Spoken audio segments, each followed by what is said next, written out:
Yeah, that's quite the introduction to Black Red Reanimator, but it's a deck I'm a pretty big fan of, especially because a lot of people hate on it. We were talking about that earlier. Yeah, I mean, it's one of those decks where it's like, you if you bring it, if it's your first legacy deck, you might get some free wins with it, but you're certainly not going to know all the corner cases and stuff like, well, when Ashen Rider was a bigger part of the list and not just in the sideboard, like knowing when to just exile their land, Cabal Therapy, exile something else to get both the triggers. Um, you do stuff like that for value in this deck, which is kind of weird to a person who hasn't really played the deck before. They're like, why would I reanimate, spend all this, life or, resources reanimating Ashen Rider just to sacrifice it? But sometimes that's the right line that you need to take. And although it's not the most value heavy line, that's what happens a lot. So this Verdant is going to find Badlands, and this Faithless Looting is going to get forced. So this is the definition of a force check deck. So you kind of Force just have pitching to force, yeah. force pitching force. So that signals that Alan probably has a Daze or some other counter magic in hand. Because I think you would pitch something like Delver or Ponder or Brainstorm if you could. Um, but yeah, it's absolutely correct to force the looting. And here Jason's playing around Daze, so that looting is going to resolve. It's a lot harder for the Reanimator player to discard things than it is for them to reanimate stuff. Because they only have 4 Faithless Lootings, but they have, 8 or 12 reanimate spells with Exhume, Animate Dead, and Reanimate.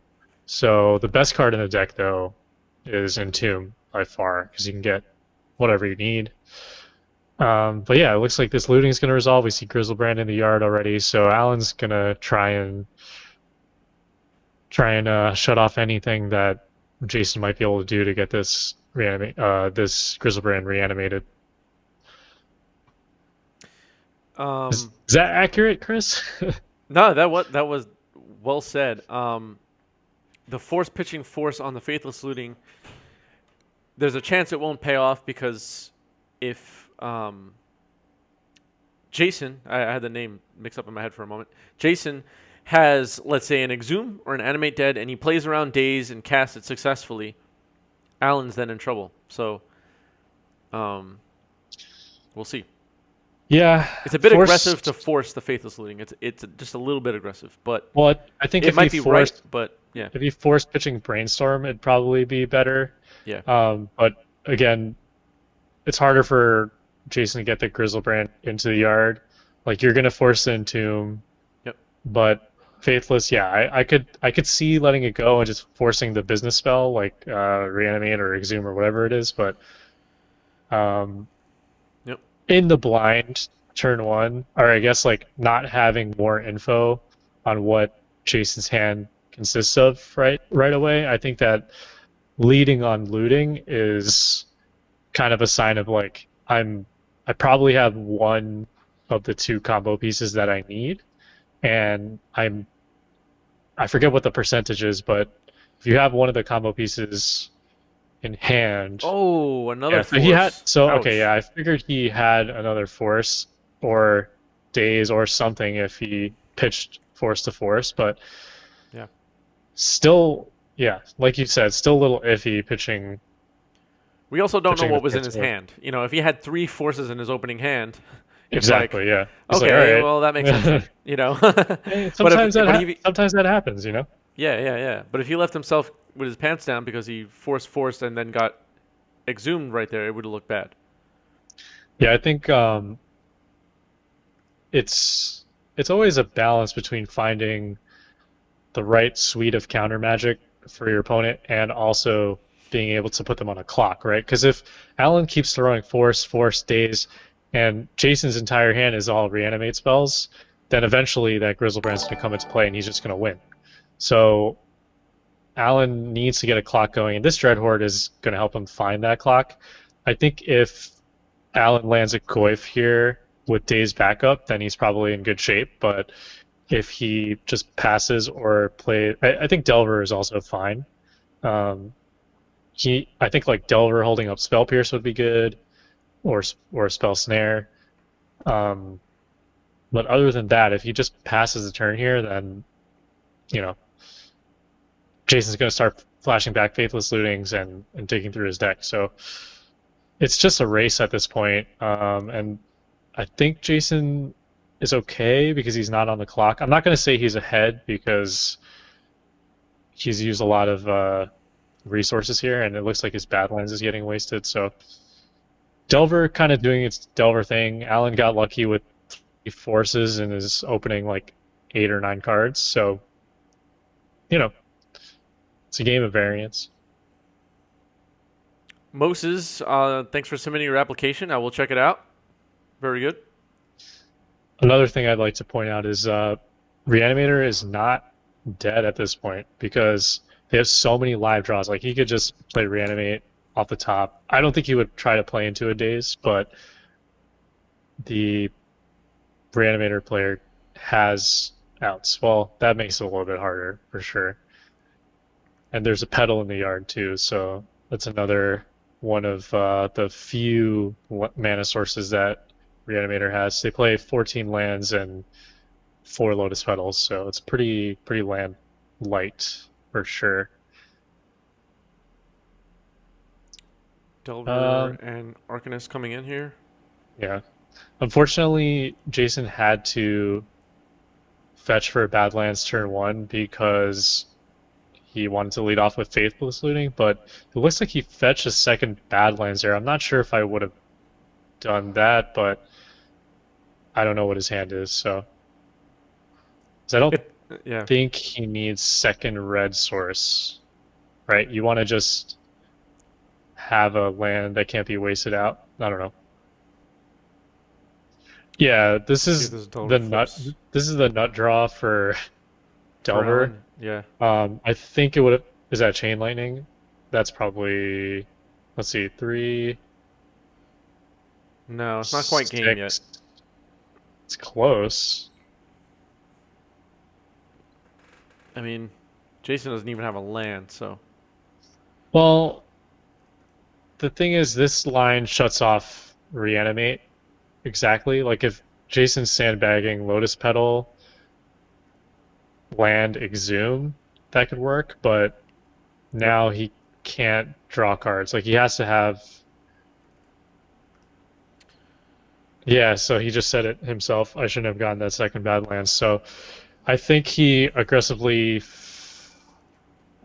fetched the second duel, but less win conditions, right? Because in the normal build of Reanimator, or I guess the previous build of this deck without Children of Corliss, you have Tidespout Tyrant and Ashen Rider to deal with permanents, or, like I said before, Elesh Norn, Iona, and potentially Archetype of Endurance, stuff like that.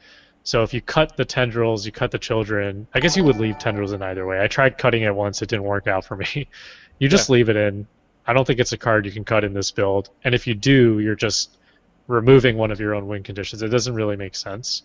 In this build, if you had like a more reanimation targets on the board, then maybe you could cut it, but not in this build, I don't think. So, okay, so here's the exact case that's coming up that I was just talking about. He Faithless into Grizzlebrand, and Surgical is coming out. So let's see how many Grizzlebrands get knocked out here. In his hand was Reanimate. I don't think you cut 3 lands. I don't think you. Well, he had a Grizzlebrand. Oh, okay. He had Grizzlebrand. Yeah, so he boarded exactly like he boarded exactly like Kaplan said. He cut 2 Swarms for therapy and Chromox. Interesting. Yeah, I think it's not a terrible hand, but it's just the only thing he loses to there is Surgical. But this is pretty unwinnable for him now, I think. Well, like we were talking very early on in the stream, there are these sequences that you can take as a Reanimator player where you you thought seize a creature out of your opponent's hand, let's say a Dreadhorde or something, and then you reanimate it and give yourself a shot. Um, Right, but that could be a way. that only works with Exhume or Reanimate. Or not, sorry, Yeah, not Exhume, sorry, Reanimate only because Animate Dead gives it -1, -0. But yeah, yeah, yeah. um, But those kind of things could be past the victory. for sure, yeah. I mean, well, you're let's say you do Reanimate an Arcanist, you're what getting like looting, you're getting Entomb. Yep. He would have to have boarded in Ashen Rider and Grave Titan, I think, for this to really go anywhere. Because I don't think Chancellor Beats are going to do it. Probably not. I mean, against Rug, right? You have Oko, you have, I mean, just a lot of answers. Counter magic.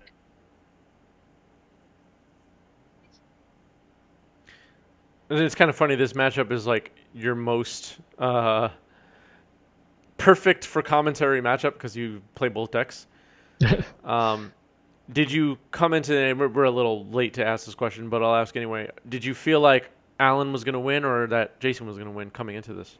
Coming into this, I feel like the Reanimator player is favored in game one either way, but as we saw, Alan had like the nut draw, I think. Yeah. Um, for a Delver player against Reanimator on the draw. Being on the play is very important for Reanimator. He did keep somewhat of a weaker hand because he led off with looting. I mean, I don't know if that's technically weaker, but I think you want to lead off with something like Dark Writ, Entomb, Exhume, or like Dark Writ, Entomb, Reanimate, or something like that. Whereas looting, you're still favored to hit something. I think 18% of the time, if I remember correctly, you will hit your second combo piece off the top two cards, turn one. There's people have done calculations on this before. It's like a finite kind of thing.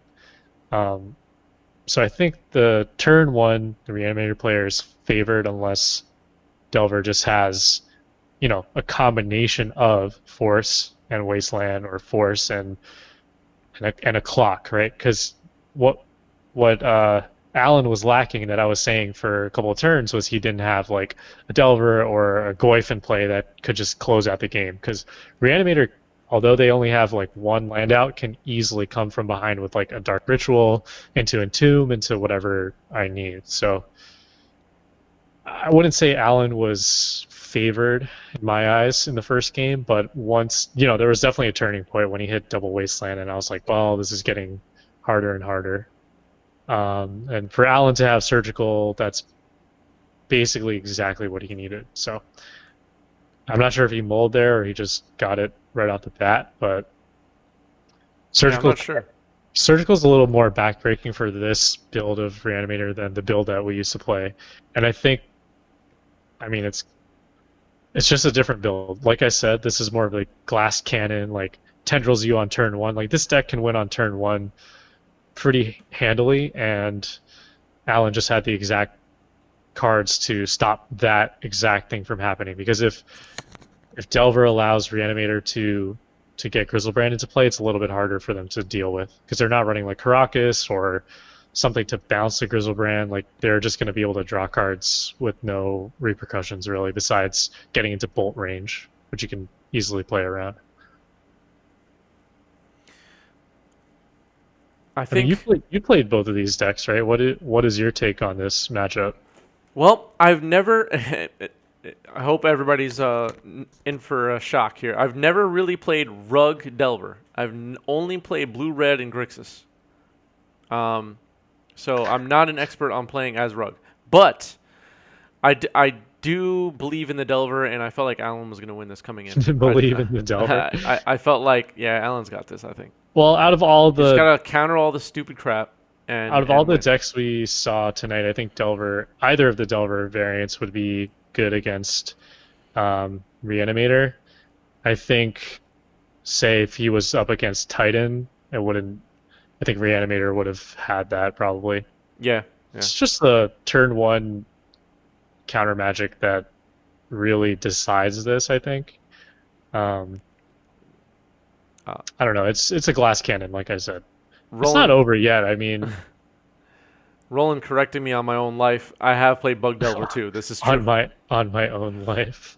I forgot about that. I used to my first deck in Legacy. Well, I put together Grixis Delver first, and Alan was trying to teach me how to play it, and I had no idea what I was doing. Like literally, first time getting back into Magic, I jumped straight to Commander. I was like, I want to play something more competitive. This was before competitive Commander, and Right. then I gravitated towards Legacy because of all the cards I knew from back in the day. This was before pre-modern, and so I picked up Grixis Delver, and I was like, I'm not playing this correctly for sure. This was like DRS, Git Probe, Cabal Therapy, Young Pyromancer, like the works. Oh, that's Oh it. my God, he has second surgical. Jeez, he had all the stuff, all the stuff. All right, let's tune into these players.